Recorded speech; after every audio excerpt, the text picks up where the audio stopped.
ngiyafuna lowo mlilo wabangcwele basendulo wabaqondise ezulwini benesibi engozini uphikosi lowo moya ophawulu Abrahama owatambi supawule wazuza amandla ezulu amandla Eliya asaphela ini namhla akazimlisi umozisi ujobe wabekezela Nkosi yaendula Pindutele umsawakho Asizipelise kuwe Telumoya wakho Ngcwele Nkosi yaendula Pindutele umsawakho Asizipelise kuwe Telumoya wakho Ngcwele Telumoya wakho Ngcwele Telumoya wakho Ngcwele Telumoya wakho Ngcwele. Toda kutenda Mwari panguva ino yekusangana mukati mekutaurirana shoko iri. Tichitarisa tariro inobva mukati meshoko raMwari semaKristu kuti tibatsirike, tirambe tichikura, tirambe tichizembera zvikuru pasimba rinobva kuna Mwari nemunyasha dzake. Nhasi tine nyaya toda kutarisa zvakare pamusoro penyaya yaAbraham. Yatarisa nyaya pfupi yatichada kuti tionesane kuti mukati mekurarama tuone Mwari timunzwisise nemashandiro avanoita. Chava nenguva yekunamata Baba vedu vari kumusoro kudenga tokutendai panguva ino tipa kuti tipinde mukati mebasa renyu. Tokumbira patakuteerera shoko iri nekuritaura tiregererewo mutibatsire sevana venyu. Tikure kunzwisisa nyasha dzenyu nezvamunotiitira kunyange tiri vatadzi. Totenda kuti muchatibatsira muzita renyu rinogara nekusingaperi. Amen. Nhasi toda kutaura nyaya. Last time takataura pamusoro pekuti Loti aifanira kunotorwa. Ndobva taona Mwari achiita chitsidzo naAbraham pamusoro pezvaakanga aita. Tikaona kuti zvakakosha kuti kunyange shamwari dzedu kana hama dzedu pane nguva dzatinokanganisirana mukati meupenyu. Takanganisirana tine chidzidzo chatodzidza sevana vaAbhurahama pakutenda. Abraham Loti kunyange akanga amuitira zvakashata, kunyange anga asarudza kuparadzana naye, Mwari akaita kuti Abraham atevere hama yake akanoidzikinura. Takaona sekuti Bhaibheri riri kukurudzira zvikuru kuti tisacelebrate panoputsika hama dzedu, panoputsika shamwari dzedu, panoputsika kunyange nevavengi vedu. Nekuti kazhinji kana munhu wakapikisana naye akawirwa nedambudziko, zviri natural ndezvekuti Mwari anoita sekunonzi anzwa munamato wako iwewe wekuti munhu anga achikutambudza azosangana nazvo. Saka takaona sekuti Bhaibheri rinonyanya kukurudzira kuti tiregere kutsiva kuve kwaMwari, nekuti Mwari ndiye mutsivi. kuti ndiye muenzanisi wematambudziko atinosangana nawo. Tine nyaya dzakawanda mukati mebhaibheri dzekuti kana tichitarisa tinoona Mwari vari kupindira kunyangwe vana vavo vari kutambudzwa, vari kuurayiwa. Dzimwe nguva tinoona Mwari vakaita sevakanyarara, but toda kuti tione tichidzidza nyaya iyi kuti Lot paakaita misikanzwa yake paakakepchwa, Abrahamu akatora 318 masoja kuteera kunodzikinura hama yake. After the war haana chaakatora ikoko, akangouya ndobva adzokera, kureva kuti akaziva kuti mombe nezvipfuyo zvakanga zvine value yanga iri pasi as compared kuna Lot. Takazotarisa zvakare nyaya yakatiburitsira pachena yekuti iyo dzimwe nguva sevana vaMwari tinomhanya pamberi paMwari, toita sekunonzi mapromises aMwari atinonokera. Tomhanya pamberi paMwari to the extent yekuti Abrahamu baba wekutenda, sekunyorwa kwazvakaitwa mukati meshoko raMwari, vakapedzisira vazvara Ishmael nekuda kuti mai Sarai vahosi vakanga vatiyo Mwari vanenge vanonoka, nekudaro ngativabatsirei kuzadzisa chivimbiso chavakaita. Saka takazodzidza paya kuti zvakakosha semaKristu kuti timire kana timirire panyasha dzaMwari. Nhasi tine nyaya inotiyo kunyange zvakadaro akapihwa Isaac. Muchaverenga kana mukatarisa chapter 18 yebhuku raGenesis, rinouya panapa richinzi the son of promise. Bible rinotiro, then the Lord appeared to him by the terebinth trees of Mamre, as he was sitting in the tent door in the heat of the day. So he lifted his eyes and looked, and behold, the 3 men were standing by him. And when he saw them, he ran from the tent door to meet them, and bowed himself to the ground, and said, My Lord, if I have now found favor in your sight, do not pass on by your servant. Please let a little water be brought, and wash your feet, and rest yourselves under the tree. Tikusangana na Abraham akazorora zvake. Bible riri kutiro akanga ari mushedi, ari kuvanda zuva, akagara. Ndopaonekwa varume vatatu vari kupfuura. Pavarume vatatu vachipfuura ava ndobva vavagombedzera kuti vapinde mukati memba yake kuti vamwe mvura uye vageze tsoka. Zvanzi, and I will bring a morsel of bread that you may refresh your hearts. After that you may pass by, inasmuch as you have come to your servant. They said, Do as we have said. So Abraham hurried into the tent to Sarah and said, Quickly make ready 3 measures of fine meal, knead it, and make cakes. Saka nyaya tiri kusangana panapa iri kutiyo Abraham azvara Ishmael, ndo pane background yatiri kutaura. Abraham vafurirana na Sarah, vaita Ishmael wavo, vaita zvese. But still, toda kuti tione the movement of God and his grace munyaya ya Abraham. Kuti mu chapter 15, Mwari aita covenant na Abraham. Aita covenant iri clear kuti Mwari achanga achimubatsira kuti ruve rudzi rukuru. Tinonyatsoona kusainirana kwakasimba kana kuti the sealing yecovenant Mwari achiburitsa pachena kuti assurance yake kuti Abraham kubudirira kwake kuchange kuri mumaoko aMwari was clearly given.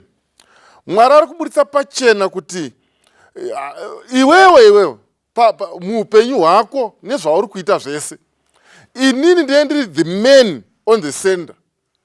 But sadly mu chapter 16 ndo matiri kusangana na Abraham na Sarah vachita zano ravo rekuzvara Ishmael. SemaKristu tine machapters akawanda atinawo ekuti if we look zvatakaitirwa naMwari nemapromises avakaita kuti vachatitaurira, tinonyatsoona ari clear, but sevana vaMwari tichiri panyika panapa, zvinoita sekuti mukati mekufamba kwatinoita pane dzimwe nguva dzatodhauta a covenant iri just one chapter away. Muchapter 15 Abraham auraya chipiriso akakitsembura sekutaura kwaMwari zvese zvikaitika sematauriro aMwari. Muchapter 16 the same Abraham ari kuzara Ishmael nezano rakanga rabva kuna Sara. Rakanditaura kuti mumakristu pakurarama kwatinoita, this is sort of a scenario yatinoita kuti as we move, as we journey mukati mekunamata, there are times zatinosangana nenguva dzakaita seidzodzi dzekuti kunyangwe mapromises aMwari tichaziva, but mapressures anosangana nevana vaMwari anoita kuti dzimwe nguva tizvare vana Ishmael. Dzimwe nguva tinokanganwa mapromises ari pachena, ari clear, ekuti vakomana Mwari akataura nesu nezuro. God has spoken with us just a chapter kumashuro, but in the next chapter will be writing a different story. Ndakaona vana vaMwari vekuti uchibva kumusangano unenge uine mumwe mweya kuti vakomana Mwari vatikundisa vadai, but sevanhu there are times when we write a different chapter from what God has promised. Pane dzimwe nguva dzatinokundika vana vaMwari kuti unonyatsoshaya kuti zvino chii chandisina kuita. You just find yourself writing a new chapter different from the promises of God. Pekuti kana iwe ukabvunzwa unonyatsoona wega pasina kana akunetsa, wega unonyatsoona kuti what I was thinking nezvandazoita zvinoita sekuti there are 15 worlds apart. Abraham, that's from chapter 15, covenant yaatenda ndiye atoura zvibayiro, ndiye patoitika zvese vakataura naMwari, zvese zvaitika. Muchapter 16 is writing a different chapter. Tinorarama mukati meupenyu hwakadaro vana vaMwari, wekuti izvozvo tichibva mumharidzo inei pane chinhu chinotokubata kuti chakati watarisa, but when you look just a chapter away from today, you write a different chapter. Zvikanzi vaita covenant iyoyo, azvara ningirikini Ishmael wake, zvese zvaitika. Chanondinakidza ndechekuti we need to see God in action muupenyu hwaAbraham, so that we know why right here I will make you. Because dai kanga iri nyaya yaAbraham yekuti yange iri mumaoko aAbraham, tingadai tisina Abraham anonzi baba vekutenda izvinezvi. We need a God who is a maker in our lives. Nekuti nyaya yechiKristu tikada kunomira tiri tega musimba rezvatinofungidzira kuti ndakaverenga chakati, ndakaverenga bhuku rakati, ndakadzidza Bhaibheri ndikarinzwisa on our own, tikangosvika muchapter iyoyo kana kuti mufeze yekuti everything depends on us, there is no Abraham anobuda nekuda kwesimba rake, because the background in itself is just negative. Panguva imwe chete zvakare the same Abraham mukatarisa the human in him mukati mebhuku rese raGenesis, muchaona kuti one day or one way or the other he will dwell. So Mwari paanoti I will make you, Mwari ari kuburitsa pachena kuti Abraham, on your own you cannot make it. You need a maker or a creator who can shape you into the similitude of heaven. Tiri kuona upenyu hwaAbraham tisati takuzana kuti baba vekutenda. Ngatiwirirane maKristu kuti the life of Abraham inongoburitsa the ability yekugadzira muKristu iri mumaoko aMwari. Pachezvedu hatikwanise kuzviita. Abraham asimuka, Abraham aita zvakati, but if you look closely, there are some impurities dziri kuwanikwa muupenyu hwaAbraham. Seiyo yandataura kuti muchapter 15 aita zvose. Takataura futi muchapter 12 paya kuti ndiyo kuendesa mukadzi achiti hanzvadzi. You see Abraham achita falter here and there. So chii chinodiwa mukati memuKristu? anova mwana waAbhurahama. Chinodiwa mukati memukristu anova mwana waAbhurahama, number 1, ndechekuti we surrender all to God. God, who is this God? Our creator or maker and redeemer. Wekuti Mwari umwe chete avhiringwa muchapter 16 mazvarwa Ishmael. Muchamuona muchapter 17 manje. He is renewing that covenant with Abraham. Ari kushanyira zvakare Abraham. Ndiye Mwari ari kushanyira manje Abraham, ari kutuma varume ava kuti vakomana, go and visit Abraham. Zvikanzi varume ava vanosvika. Vanosvika votaura vonzi vovakoka. Amana, indinoona nyasha dzaMwari panyaya. Kuti Mwari ari kuziva kuti Abraham avhiringa muchapter 16. Azvara Ishmael. Yet the gods, the same God. Yet the gods, Mwari avhiringwa zvakadaro nemuzodziwa. Munhu waakadana kubva kunzvimbo iri kure. Mwari, the sins of Abraham and Sarai were just before God. Haga vanga vamutora akazvara Ishmael. Pakuona kwedu isu semaKristu, this was a heinous sin. Chitema chakanga chavhiringa Abraham nekole yake zvachose. But Mwari, the same God, avhiringwa azvarwa Ishmael. Munoziva here vana vaMwari kuti kuzvarwa kwaIshmael kwaifana kudistorta even the genealogy of Christ.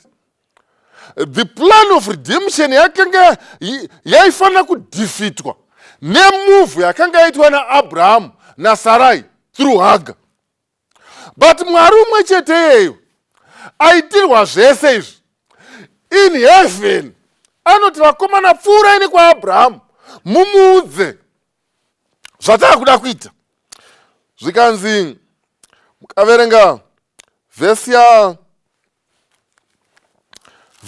chapter 17 iyo, muchaona kuti Mwari ari kuuya kuna Abrahamu achidzosa covenant iya kuti aidzose. Masigns achipihwa. Muchaona kuti muchapter 17 muri kunyanya kutaurwa about the covenant. Panguva yecovenant Mwari paari kutaura muchapter 17 achitaura pamusoro paAbhurahamu, achitaura pamusoro paSara, achitaura pamusoro pa all the Ngirikini vanhu vakanga vari involved vanotaurwa pamusoro pavo. For example, chapter 17 verse 16 inoti, then God said to Abraham, as for Sarai your wife, you shall not call her Sarai, but Sarah shall be her name. And I will bless her and also give you a son by her. Then I will bless her, and she shall be a mother of nations.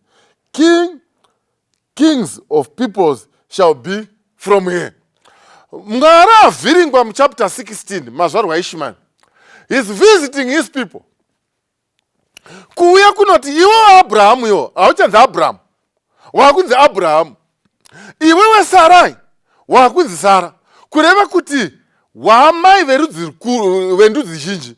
Iwewe Abraham waababa vendudzi zhinji. Muchaona kuti muchapter 17 Abraham anoita, muchapter 16 anoita mwana naHagar, anochinjwa zita muchapter 17. Muchaona kuti Mwari vanotaurana nemunhu wavo muchapter 17 to the extent yekuti mazita anochinjwa. Rega ntaurire vana vaMwari kuti tiri kurarama panguva yatakanyora machapter 16 mukati meupenyu. After a covenant with God, muchapter 15, chapter 16 is totally different chapter. Takanyora macovenant muchapter 15 mimichato yedu, but our chapter 16 is something else. Takanyora covenant muchapter 15 na Mwari about our tithes and offerings, but our chapter 16 vana vaMwari is disaster.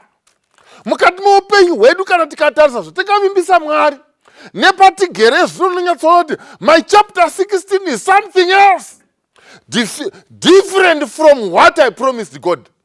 I've departed from the promises of God. My chapter 15 versus chapter 16, that is totally disaster. Mukati muupenyu wako nemukati muupenyu wangu. Ukatarisa ukamira pasina chechi munhu waMwari, pasina mhuri, pasina mukadzi, pasina murume, pasina vana. Ukatarisa kunyatsoona kuti vakomana ndakabva kuchechi hangu, chechi ndinopinda, but my chapter 16 is disaster. The Sarai and the Abram of chapter 16 vakazvara Ishmael. Ukatarisa mu chapter 16, there is no one in this life who doesn't have chapter 16. Asandamuona hii nekuti Bible inotiro vese vakatadza vakasasvika pakubwinya kwaMwari. Each one of us. Ukatarisa vana vaMwari, perhaps ndimiwo henyu mune simba, but regai nditaure ndichiti nini, hakuna asina Ishmael.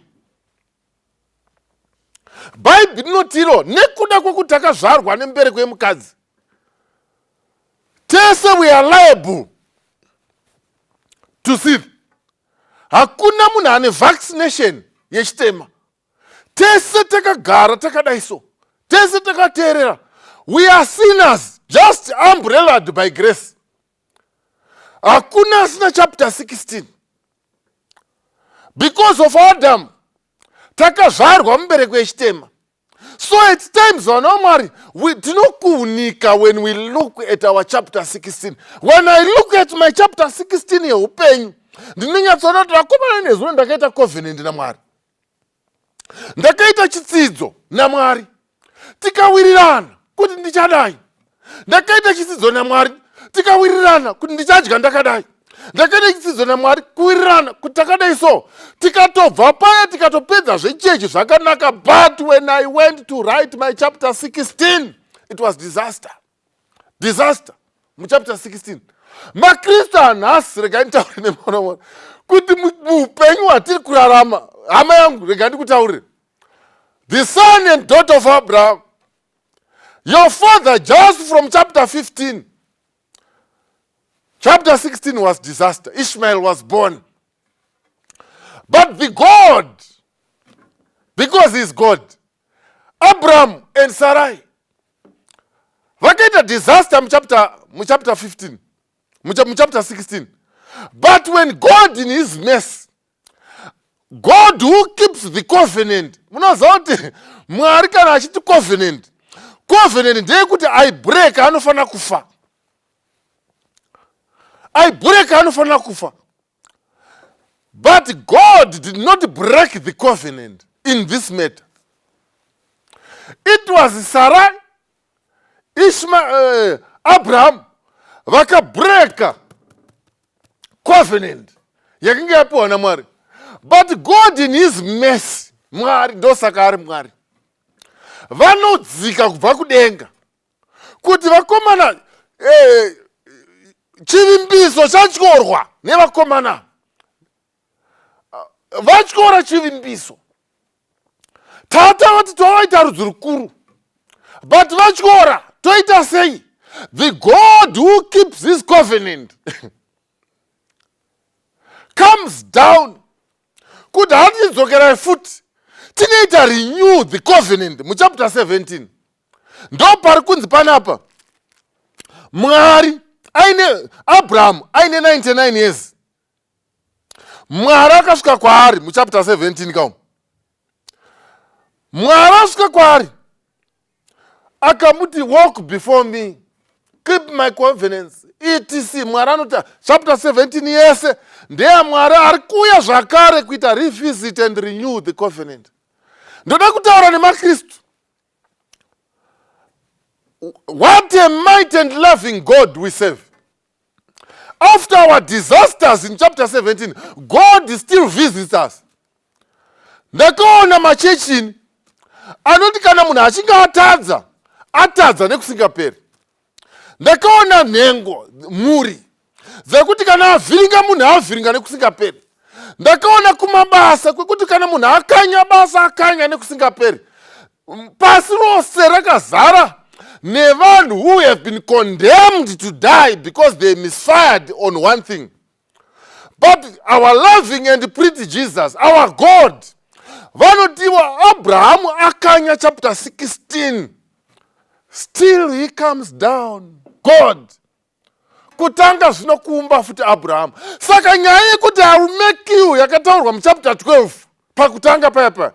There is no Christian who will go to heaven and who will overcome on his own. We need a maker who will make us through the process, not through an event. Abraham. Taupinda mu chapter 17. Mwari akusvika zvikanzi right. Ndauya ndaakuchinja mazita. Iwe aunzi Abraham. Iwe akunzi Sarah. At 99 years. Right, maakuita mwana manje. Maakuita mwana manje.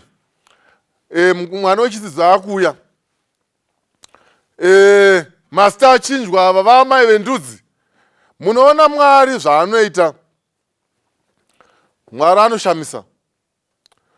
Nyaya yemazita mukatarisa from Saul to Paul. God visited him on the road to Damascus. Mukatarisa mu chapter 32 ya Genesis. God meets Jacob. Mwari anosangana na Jacob mu chapter 32 ya Genesis. Asangana naye kwaRabhani kuya uko. Munoziva kuti kwaRabhani mbudzi nehwai dzakanochinja mavara ari ikoko. Kusvika azoona kuti Rabhani ndaasekuru hande yekumba uko. Ndokutiza zvese zvakaitika paya. Akunomita Isau, akusangana naIsau. Ndobva aona kuti hasha dzaIsau dzakawanda. Asati asvika ikoko. Ndopanoita wrestling iya nemutumwa paya. Aita wrestling nemutumwa. Vapedza zvese. Mutumwa akuti ndaakuda kuenda. Jacob anoti ndikomborerei. Rekaiti mhanye panyaya inotiyo. Mutumwa anobvunza kuti zita rako ndiani? Zvikanzi ndini Jacob. For the first time he mentioned his real name. From that name Mwari ndobva atiye hauchanzi Jacob kubva nhasi wakunzi baba vendudzi. Name changed. The same God who was there, Jacob achiba birthright. The same God akanga aripo mai vachimonera mwana matewe embudzi. The same God akanga aripo Jacob achiti pamberi pababa vake achinzi kwaiwakurumidza kuwana sei mhuka izvi kanzi Mwari vandipa. Mwari achitoiswa muequation yekunyepa. Mwari aripo. The same God akanga aripo Jacob achibuda achienda kwaLabhani kuchichinjwa mavara ezvipfuwo kutsotsi. Mwari umwe chete ndiye ari kuti from now on maitiro ako Jacob haungazvichinje. Uri tsotsi wewe natural. Zviri mauri kuti uri tsotsi, kunyangwe nezita rako rinotoreva kuti uri tsotsi. But the onus is on me as God to make you into another person.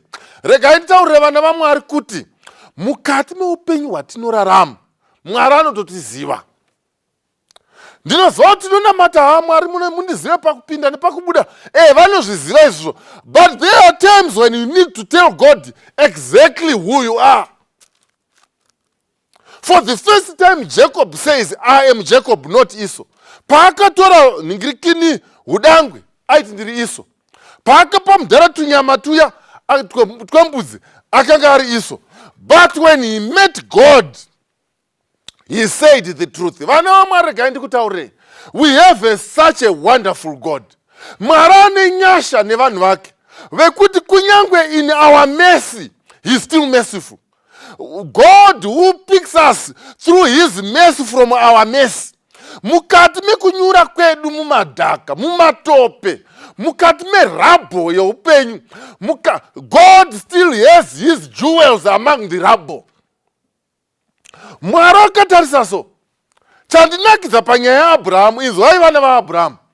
Chandinakidza panyaya yamudhara wedu ndeyekuti there were times Abraham was on the high. There were times when Abraham was in the lowest of all. Muzodziwa kunoita mwana namaid. There were times, if it were our days, the headlines maheadlines aiflasha kuti kwaAbhurahamu baba vekutenda, uya wakubva kuUri uya akasiya vamwe paHarani achiti anoteera Mwari, vaita Ishmaeri kuno, yainyorwa ipapo, vainyora nemavara makuru, baba vaye vaita mwana kuno, baba vekutenda. But God, he overlooked that. Beyond that rubble, God saw a jewel. He kept his covenant. He came and to renew. It was like that 6,000 years ago. When our first parents, when God had done everything, my promises are powerful, but somehow they misfired. They wrote their own chapter 16.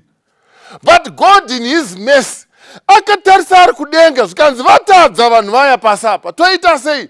Zvikanzi he came down, Mwari vakadzika 1900 years ago. Nekuda kwaizvozvo Jesu akaburuka akauya panyika. Auya panyika akauya kwete kuti anga atadza atyora chidzidzo. No, akauya nekuda kwokuti the sons of Abraham had misfired. Ndikuudzei vana vaMwari, God is in the business of renewing his covenant with the sons of Abraham. Bhaibheri nyaya yangu inopera ichitiyo zvadaro muchapter 18. Chapter 18 yose yaGenesis, the coming of the son of promise. Isaac was born. Isaac was born, vana vaMwari, irregardless yezvakaitika muupenyu hwamudhara Abraham naSarai. When their names were changed, Mwari apindira, he renewed the covenant and offended God, saving a guilty sinner. Ndosaka vaimbi vachitiwa, I stand amazed in the presence of the Nazarene. I am a sinner, condemned, unclean. But how marvelous and how wonderful. Yekuti Mwari, the offended God, reaches down to the guilty sinner. Oh, vana vaMwari, what a wonderful God. Mukati muupenyu hwedu, there are some things, despite taita vana Ishmael, taita zvose, tanyora chapter 16 yakashata, but regai ndikuudzei vana vaMwari, when Abraham in chapter 17, vagadzirisana naMwari, Isaac was born. Even Ishmael was older than Isaac. The promise is sure. Irregardless of our faults, irregardless of our faults, irregardless of our kudona kwataita, kutambudzika kwatinoita nechitema, tichishupika here and there, our loving God still is willing to renew the covenant so that Isaac can be born. Munamato wangu ndewokuti vana vaMwari, Mwari ngavatibatsire. Munamato wangu ndewokuti Mwari, when I look into my life, ndinoona ndichikundika. I have a lot of areas where I don't need a committee to tell me. Sekuti Mwari, I hate the sin in me. Apo nepapo Mwari, I write a chapter 16 that is worse than Abraham. I am a son of Abraham. I need your grace. Mwari, will I come and renew my covenant with you? Will I, Mwari? I need Isaac to be born again in my life. Can I take a tell so? Some of us, we condemn ourselves. Kuta hatichaponeseka. Ukatasa zvaunenge waita so. Vamwe tinokondemwa nevamwe ende zveshuwa vanenge vaine point. Everything around us, Ishmaels all over. But Mwari wekumusoro kudenga, come into my chapter 17. Renew also my covenant with you. Give me a new name. Give me some new strength. Give me a new picture. Because at the end of the day, Mwari ndinokumbira kuti zvidzidzo zviri mukati meBhaibheri, I also want my Isaac to be here, even if ndane 99 years. Isaac at 99. Isaac at 99. Mwari ndipeiwo Isaac. Ndikatasa mumashuromu, takavhiringa naSarai. takavhiringana Abraham. Mwari, at 99, it's never too late for us if you are in it. God, make us. Isaac can be born. Mwari tibatsireiwo. Tisiko kuti tizvare vana Isaac. Upenyu hwedu tiwane mafruits emakristu kunyangwe despite our chapter 16. Tipewo chapter 17. We have messed up your chapter 15. Tata covered chapter 16, disaster. Chapter 17, your grace. Chapter 18, Isaac is born. Mwari vatikomborere, Mwari vatiropafadze. As we pray, kuti Mwari, keep us so that we can renew our covenant. Give us enough years to see our days. Between Ishmael and Isaac, pakaita mazuva, makore, akawanda. To the extent that Ishmael was almost the Mwari anotozo address nyaya Ishmael chapter 18 kuti don't worry about Ishmael, I'll take care of you. Yours, the son of promise is Isaac. Mwari tibatsirei. Takazvara vana Ishmael. Mwari tibatsirei. We broke your covenants. Mwari tibatsirei, we were not faithful in many things. But we are happy that we have shown us that the sons of Abraham have a DNA, a propensity towards sin. But at the same time, don't forget that before your father was born, behind the successfulness of your father and his success, behind that, chamunoona muna Abraham, there was God who was a maker. So Mwari tibatsireiwo, zvamakaitirawo vadhara vedu, tiitireiwo, because toda kuti tive vana vechidzidzo. Baba vedu vari kumusoro kudenga, tokutendai nenguva iyi. Tipewo mukana wamakapa vakare. Tigadzirise machapters atakavhiringa kuti chivimbiso chenyu chigozadziswa mukati meupenyu hwedu. Tinotenda kuti muchava nesu kubva zvino nekusingaperi. Amen. Ndakarwadziwa Jehovha atsamwa, zvitema zvakandipfuwira pasi. Ndakachema ndirimo mumatope, tenzi akandiburitsa kunzezve. Andiburitsa mumatope, andilisa ine panomwa. Ndasiya ndiparweyo mumoyo rekukunza. Hallelujah. Andimisa padombo petro naye, masiko angu asimbiswa pano. Andizongoputike ndire pano, domira ndizofika chiremba.